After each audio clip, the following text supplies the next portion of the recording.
भाई साहब thank you and welcome back. Thank you किस लिए? क्योंकि इससे पहले जो हमने 3 वीडियो अपलोड किया है उसका प्यार के लिए, ठीक है ना। वो तीनों वीडियो बहुत देखे आप लोग और कमेंट किए कि सर वो चौथा वीडियो बना दीजिए, है ना। आपका टोटल 7 वीडियो है वर्कशॉप से, है ना। कितना है टोटल? 7 वीडियो है। इसमें हम 3 करवा चुके हैं, यह चौथा। चौथा में क्या क्या पढ़ना है आपको? मास, वेट, वॉल्यूम और डेंसिटी के बारे में पढ़ना है। चलिए शुरू करते हैं, ज़्यादा लेट नहीं करना है क्योंकि आपका एग्जाम बहुत बगल में है, ठीक है। और अगर वीडियो सही लगेगा तो सब्सक्राइब कर लीजिएगा ताकि अगला वीडियो आपको तक मिलता रहे, क्योंकि बहुत सारे लड़के जुड़ चुके हैं और पढ़ रहे हैं अपना, है ना। और आज जो एग्ज़ाम देकर आए हैं उनको एग्ज़ाम बढ़िया गया है, वो हमको बता रहे थे, है ना। तो चलिए अब चलते हैं। क्या रहा क्वेश्चन में? क्या कि किसी पिंड में निहित पदार्थ की मात्रा को क्या कहते हैं? घनत्व कहते हैं, आयतन कहते हैं, द्रव्यमान कहते हैं, फिर विशिष्ट गुरुत्व कहते हैं। तो भाई उसको क्या कहते हैं? हम लोग कहते हैं द्रव्यमान, है ना। क्या कहते हैं? द्रव्यमान कहते हैं। और द्रव्यमान हर जगह सेम रहेगा, ठीक है ना। या फिर मून पर हो या फिर अर्थ पर हो, मार्स पर हो, है ना। तो सब जगह सेम ही रहता है।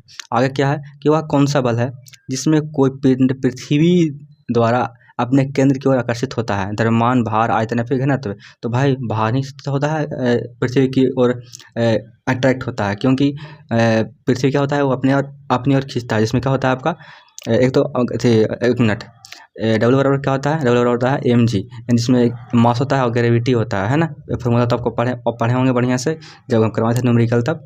तो आपका भार ही है ना दोस्त। भार के कारण क्या होता है, वो अपने केंद्र की ओर अट्रैक्ट करता है। और डब्ल्यू बराबर क्या होता है? एम जी होता है, ठीक है। ये आपको फॉर्मूला याद रहना चाहिए। आगे क्या है? क्या रहा क्वेश्चन में? क्या कि किसी पदार्थ का द्रव्यमान प्रति इकाई आयतन क्या कहलाता है? द्रव्यमान कहलाता है, भार, घनत्व या फिर आयतन। तो क्या कहलाता है? तो कहलाता है आपका डेंसिटी कहलाता है। ये क्या कहलाता है? डेंसिटी कहलाता है, ठीक है। ऐसा सारा कुछ हम प्रैक्टिस कर चुके हैं, बस चैप्टर सेपरेट करके इसको पढ़ा रहे हैं, है ना। 7 चैप्टर पूरा पढ़ाएंगे हम, जिसमें ये आपका चौथा है ना, और 3 और आएगा, ठीक है। देख लीजिएगा सारा। कह का एल्युमिनियम का घनत्व कितना होता है? तो इसको डायरेक्ट रटना है कि एल्युमिनियम का जो घनत्व होता है वो कितना होता है, टोटल कितना होता है। तो आपको होता है 2.7 ग्राम प्रति सेंटीमीटर क्यूब होता है। यानी कि ऑप्शन नंबर ए बिल्कुल यहाँ पे करेक्ट हो जाएगा। कितना हो जाएगा आपका? 2.7 ग्राम प्रति सेंटीमीटर क्यूब। अब देखिए, अब सेंटीमीटर क्यूब क्यों? क्योंकि घनत्व का जो ऐसा ही मात्रक होता है वो आपका क्यूब में तो होता है ना। आगे चलते हैं, आगे चलते हैं, आगे चलते हैं। आगे क्या है? आगे क्वेश्चन में पूछा गया है ये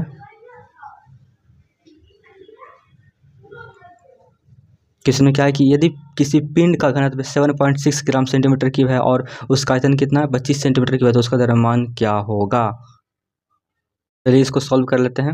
आपको फॉर्मूला पता होगा क्या? डी बराबर क्या होता है? एम बाई भी होता है। तो डी कितना दिया हुआ है दोस्त? डी दिया है आपका 7.6 इक्वल टू एम। क्या एम तो निकालो ना यहाँ पे, एम क्या होगा? तो एम को छोड़ देते हैं ऊपर में ही। अभी कितना आपका है? 25 है, ठीक है। तो एम बराबर क्या हो जाएगा आपका? ये दोनों हो जाएगा गुना। तो गुना करेंगे तो क्या हो जाएगा? 7.6 इंटू 25 करेंगे तो आपका आ जाएगा 190 ग्राम से जाएगा, ठीक है। तो इनका ऑप्शन नंबर ए बिल्कुल यहाँ पे हो जाएगा करेक्ट, ठीक है। चलते हैं आगे की ओर। समझ गए होंगे, आशा आप समझ गए होंगे। बहुत सिंपल है भाई। या आपका हम मतलब कि वर्कशॉप कैलकुलेशन का जो वीडियो है देख लीजिएगा नीचे। शायद 6 में है, 9 में है और 10 में है, देख लीजिएगा। वो सारा उसमें हम पढ़ा चुके हैं, एकदम डिटेल्स से पढ़ाए हैं आपको। आगे क्या है? कह रहा है क्वेश्चन में कि लोहे का घनत्व कितना है? मतलब ग्राम सेंटीमीटर क्यूब में क्या है? यदि इसका वजन वजन मतलब डब्लू बराबर क्या होता है? बता रहे हैं ना, एम जी होता है। तो यानी कि भार से कितना दिया हुआ है आपको? दिया है 4.8 की ग्राम, यानी कि किलोग्राम, है ना। और वजन कितना है आपका? 140 सेंटीमीटर क्यूब है। तो पूछ रहा है कि घनत्व ना, घनत्व में क्या होगा? तो घनत्व बराबर फॉर्मूला क्या होता है? देखिए यहाँ पे डी बराबर क्या होता है? एम बटा भी होता है, ठीक। अच्छा, और एम कितना दिया हुआ है आपका? एम कितना है? 4.8 है। और भी कितना है आपका? 640 है, ठीक है। इसको सॉल्व कर दीजिए, क्या दिक्कत है? डी निकल जाएगा। ये पॉइंट है तो ऊपर से नीचे आ जाएगा, 10 से गुना हो जाएगा, यानी कि 48/64 सब कुछ हो जाएगा, ठीक है ना। उसके बाद चलिए देखते हैं। अच्छा एक मिनट, इतना तो हो गया। कितना हो गया? 48/64 ना, ध्यान रखिएगा। 48/64 हो जाएगा, ठीक। और इसको ग्राम में चेंज करना ना, क्योंकि आंसर तो ग्राम में आया है। तो ग्राम में चेंज करने के लिए आपका 1000 से इसको गुना कर देंगे, है ना। 48 को 48 को नहीं, मतलब हाँ वही 48, मतलब कि यहाँ पे तो नीचे 10 ही गया है। फिर से दिखा देते हैं आपको, यानी कि 4.8 है ना। तो इसको ग्राम में चेंज करेंगे तो 1000 से गुना कर देंगे, ठीक है। बाकी आपको कितना? 640 ग्राम नीचे है आपका, है ना। अब 10 यहाँ पे नीचे आ गया, इसके बदले यहाँ से यहाँ काट देंगे, इसको से इससे काट देंगे, ठीक है। बाकी ऊपर आ जाएगा कितना? ऊपर आ जाएगा 480, है ना। 480/64, ठीक है। इतना तो बच्चा अपने ही नहीं समझ पाएंगे, बहुत सिंपल है। 8 8 64 और 8 से 48 है ना, ऊपर 60/8 आ गया। फिर और काटते हैं इसको काट देते हैं हम। 4 से काटते हैं 15 बार में, 4 से काटते हैं 2 बार में, यानी कि 15 बट्टा आ जाएगा 2, यानी कि 5.5 हो जाएगा, 5.5 करें 7.5 हो जाएगा, ठीक है ना। यानी कि ऑप्शन नंबर डी बिल्कुल यहाँ पे करेक्ट हो जाएगा। ठीक, वही बस डी बराबर एम भी लगा देना है और बना देना है, क्या दिक्कत है ना। डी बराबर एम भी लगा के बना देना है। ठीक, फिर से दिखा दे रहे हैं एक बार, डी बराबर एम भी। यहाँ पे मेरा बोर्ड बहुत छोटा है ना, मतलब लिखने का नहीं बन रहा है, इसलिए हम बता रहे हैं कि कर लीजिएगा। ठीक, और इस तरह सॉल्व करके बताइए दिए यहाँ पे, यानी कि ऑप्शन नंबर यहाँ पे डी बिल्कुल करेक्ट हो जाएगा। ठीक, आगे चलते हैं दोस्त। इतना सिंपल था कि कहना नहीं है। कह रहा है क्या कि पारा का आयतन कितना है, पारा का आयतन सेंटीमीटर में क्या होगा, है ना, पूछ रहा है सेंटीमीटर क्यूब में क्या होगा। यदि पारा का द्रव्यमान कितना है 1 kg और घनत्व में कितना है 13.6 ग्राम पर सेंटीमीटर क्यूब है। तो भाई बता, फिर से बना लीजिएगा अपने से। अब पूछ रहा है कि डेंसिटी क्या होगा, है ना, डेंसिटी मतलब घनत्व, है ना। डेंसिटी कितना दिया हुआ है यहाँ पे आपका 13.6 दिया हुआ है। ठीक है, और मास कितना है दोस्त, मास कितना है आपका, वो 1 kg है ना। इसको ग्राम में चेंज करेंगे तो कितना हो जाएगा आपका 1000 ग्राम हो जाएगा। ठीक है, कुछ कह रहा है कि आयतन क्या होगा, तो फिर फॉर्मूला लगा दीजिए, डी बराबर क्या एम बाई भी, और निकालना क्या आयतन निकालना है। तो आयतन कौन सा है यहाँ पे, तो ये आपका डेंसिटी मतलब होता है घनत्व, और मास मतलब होता है भार होता है। ठीक है ना, और भी मतलब भी बराबर निकालना है। ठीक है, तो फिर और निकालते क्या करेंगे हम, इसको ऊपर नीचे कर देंगे, बस कुछ करना ही नहीं है यहाँ पे। डी बराबर क्या होता है एम भी होता है ना, एम भी। तो देखिए हम निकाल देंगे एम, तो एम बराबर क्या आ जाएगा आपका डी इंटू भी आ जाएगा, और हमको निकालना क्या है भी निकालना है ना। तो देखिए भी बराबर क्या आ जाएगा फॉर्मूला आपका, क्या आ जाएगा भी बराबर एम बाई डी, है ना। तो यानी कि मास का जो दिया हुआ है वैल्यू ऊपर रख दीजिएगा, यानी कि 1000 ऊपर रख दीजिएगा। ठीक है, और डी कितना आपका है 13.6 ग्राम, है ना। बस इसको भगा दीजिए, आंसर आ जाएगा आपका, और आपका जो आंसर निकल के आएगा वो आपका आएगा 73.53, है ना, 53 सेंटीमीटर क्यूब, यानी कि ऑप्शन नंबर ए बिल्कुल यहाँ पे करेक्ट हो जाएगा। कितना जाएगा 73.53 सेंटीमीटर क्यूब। ठीक है, और सब समझ गए होंगे। क्वेश्चन नंबर 8 क्या कह रहा है ना, क्या कह रहा है कि ग्राम में द्रव्यमान क्या है ना, निकालना है। यदि द्रव्यमान एम पर कार्य करने वाला 15 डायर का बल 2.5 सेंटीमीटर स्क्वायर, है ना, यानी कि एक्सेलरेशन दिया हुआ है, का वेग उत्पन्न करता है। तो क्या पूछ रहा है आपका द्रव्यमान पूछ रहा है, यानी कि आपका द्रव्यमान मतलब एम बराबर वाट, है ना। तो चलिए निकालते हैं इसको, जानते हो फॉर्मूला जानते हैं हम क्या, एफ बराबर एम ए, है ना, एफ बराबर एम ए। एफ कितना दिया हुआ है दोस्त, एफ कितना है, एफ है आपका है 2.5 है ना, और एम कितना है, एम तो निकालना है ना, एम छोड़ देते हैं, और ये कितना है आपका है 15, तो आपको 15 यहाँ पर देते हैं। ठीक है, बस इसको क्या एम निकालना है, तो आपको इसको भेज देंगे इधर, यानी कि आपका 2.5 बाई कितना हो जाएगा 15, है ना। अरे भाई सॉरी, थोड़ा सा वैल्यू पुट गलत कर दिए हैं, है ना। एफ बराबर क्या होता है एम ए, बने होते ऐसे ही गलती हम कर दें, खाली वैल्यू मतलब पुट कर दें गलती, है ना। चलिए देख लेते हैं फिर से। एफ बराबर कितना दिया हुआ आपका, एफ बराबर 15 दिया हुआ है ना, ये तो फर्स्ट तो यहाँ ना है, ऊपर में ना है, हम सोचे कि ये वाला दिया हुआ है। ठीक है ना, और एम निकालना है, और ए कितना आपका है 2.5 है ना। तो एम बराबर निकालना है आपको, तो ये आ जाएगा, ये आ जाएगा नीचे ना आ जाएगा, तो यानी कि 15/2.5, है ना। क्या हो जाएगा आपका 15/2.5, जिसको सॉल्व करेंगे तो आपका कितना जाएगा, आपका आ जाएगा ऑप्शन नंबर डी बिल्कुल करेक्ट हो जाएगा। ठीक है ना, डी वाला, यानी कि 6 आ जाएगा निकल के। ठीक है, बस सॉल्व करना है आपको, 15/2.5 भागा दीजिएगा, आपका ऑप्शन नंबर डी बिल्कुल करेक्ट है। और इसको याद रखिएगा, इस तरह से क्वेश्चन आ जाएगा तो कैसे बनाना है ये आपको दिमाग में रखना है, क्योंकि भाई सिर्फ वैल्यू जो यहाँ पे है ना चेंज करेगा, बाकी तो क्वेश्चन नहीं रहेगा, है ना। तो ध्यान रखेंगे इसको भी। चलिए आगे चलते हैं। देखो भाई बार बार क्वेश्चन रिपीट कर रहा है, हमको बनाने की जरूरत पड़ेगा थोड़ी ना हमको। यहाँ पे क्वेश्चन में फिर क्या पूछा, दोबारा पूछ लिया क्या कि सेंटीमीटर में पारे का आयतन क्या है।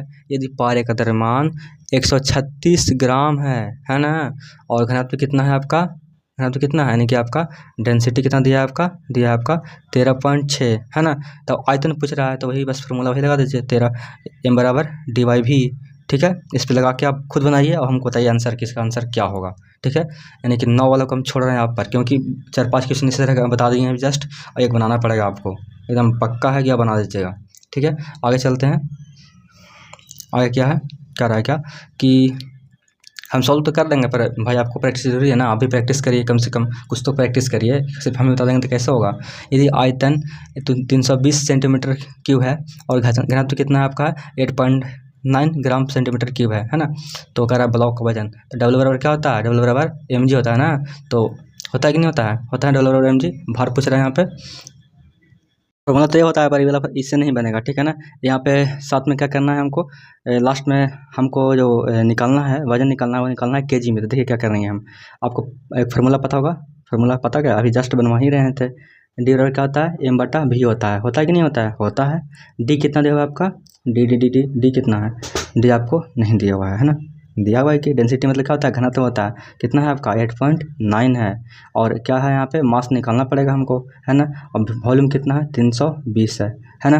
जब इसको गुना करेंगे दोनों को तो कितना जाएगा, m बराबर, गुना करेंगे तो आपका m बराबर निकल कर आएगा, वो आएगा आपका लगभग आएगा 28.48 इस टाइप इतना तक आएगा, ठीक है ना। ये कितना आ गया आपका, ये आपका आ गया ग्राम में, है ना। इतना मतलब इतना ग्राम क्या क्या आ गया, ये मास आ गया। लेकिन पूछ रहा है क्या, कह रहा है कि बाबू किलो में बताओ हमको, ग्राम में नहीं चाहिए, किलो में। तो क्या करेंगे, हमको दिखाना है किस चीज़ में, किलो में ना, था 1000 से भागा कर देंगे, ठीक है ना। 1000 से भागा यानी कि 3 अंक के बाद पॉइंट, यानी कि 848 के बाद पॉइंट बैठा देंगे, यानी कि 2.848 आपका आंसर हो जाएगा यहाँ पे, है ना। ऑप्शन नंबर बी बिल्कुल करेक्ट है, कुछ कहना तो है नहीं यहाँ पे, बस गुना करना है और 1000 से भागा दे देना है, आपका आंसर आ गया, ठीक है। आगे चलते हैं, कह रहा है क्या कि एक कार का भार कितना है जिसका द्रव्यमान कितना है, 800 किग्रा है, ठीक है ना, यानी किलोग्राम है। और देखिए जी का मान यहाँ पर दे दिया है, कितना देना है, ठीक है। तो देखिए निकालते हैं, कुछ करना थोड़ी ऐसा वैल्यू दिया हुआ है, निकाल लीजिए यहाँ पे, है ना। जीरो कितना आपको दे दिया है, 9.81। और अभी जस्ट फॉर्मूला ऊपर बताए थे, याद है ना, तो याद होगा आपको, हमको पता है 800, ठीक है। और डब्ल्यू बराबर क्या बताते हैं फॉर्मूला, अभी डब्ल्यू बराबर mg, है ना। तो m कितना है आपका 800 है ना। और g कितना है आपका 9.81 लेने के लिए बोल रहा है। तो बस सॉल्व करिएगा तो आंसर कितना जाएगा आपका आंसर निकल कर जाएगा 78 न्यूटन, ठीक है ना। यानी कि ऑप्शन नंबर ए बिल्कुल करेक्ट है, सिंपल तो है भाई। आगे चलते हैं, आगे क्या है, आगे इधर है कि आगे इधर है, हाँ आगे इधर है। 12 वाला क्या कह रहा है कि, क्या कह रहा है 12 वाला, एक इकाई समय में किया गया कार्य क्या होता है, तो बताना पड़ेगा कि शक्ति होता है, यानी कि ऑप्शन नंबर बी बिल्कुल यहाँ पर करेक्ट है। अब इस सबसे रटने वाली चीज़ था, समझने वाली चीज़ था, है ना। आगे देखते हैं, और क्या आगे क्या है कि एक मिनट, किसी वस्तु की कार्य करने की क्षमता को क्या कहते हैं, तो भाई ऊर्जा ही तो कहते हैं। इसे तो आपको ध्यान रखना, याद करना है। मेन था आपको जो न्यूमेरिकल था, जो सॉल्व नहीं होता है, आपसे सॉल्व करवा दिए हम, ठीक है। कह रहा क्या कि शक्ति आउटपुट और शक्ति इनपुट का अनुपात क्या होता है, तो भाई आउटपुट बटा जब इनपुट रखते हैं तो इसका जो होता है अनुपात होता है, अब कहलाता है इफिशियंसी कहलाता है ना, यानी कि दस्ता, इसको हिंदी में बोलते हैं, ठीक है ना, दस्ता बोलते हैं। ऐसे इंग्लिश में क्या बोलते हैं, इफिशियंसी। इफिशियंसी मतलब कि इफिशियंसी बराबर क्या होता है, शक्ति आउटपुट बटा शक्ति इनपुट, ठीक है। सोच रहा हूँ कि सर इतना आप घबरा क्यों रहे हैं, भाई बगल में बता रहे हैं बार बार कि बगल में कुत्ता है, कब भौंक देगा, कब इसमें आवाज़ आ जाएगा, कौन मतलब ढकढका गेट, कोई पता नहीं है। तो झटपट करने के चक्कर में है कि 10-15 क्वेश्चन है जल्दी से कर लेते हैं, ठीक है। आगे क्या है, कह रहा क्वेश्चन में क्या कि सिस्टम, एक मिनट, कुछ यहाँ पे लिखा हुआ गलत, क्या, what is a equivalent unit for 1 horse power in metric system, यानी कि सिस्टम में 1 हॉर्स पावर की समतुल्य इकाई क्या है, सिस्टम नहीं सिस्टम, है ना। सिस्टम वही तो कह रहे हैं कि सिस्टम लिखा हुआ है। तो आपका जो होता है ध्यान रखेंगे 75 kg मीटर सेकंड होता है ना, यानी कि 75 kg मीटर बटा सेकंड होता है, ठीक है। यानी कि ऑप्शन नंबर ए बिल्कुल यहाँ पे करेक्ट है, ठीक है। तो आपका ये पूरा खत्म हो गया, ये यूनिट 4 यार क्या था, यूनिट 4 था, खत्म हो गया। अगर वीडियो पसंद है तो लाइक कर दीजिए, सब्सक्राइब कर लीजिए, ताकि अगला वीडियो जो वीडियो नंबर 5 है, 6 और 7 है मिल जाए तीनों, ठीक है। तो ठीक है, मिलते हैं अगले वीडियो में, तब तक के लिए जय हिंद जय भारत।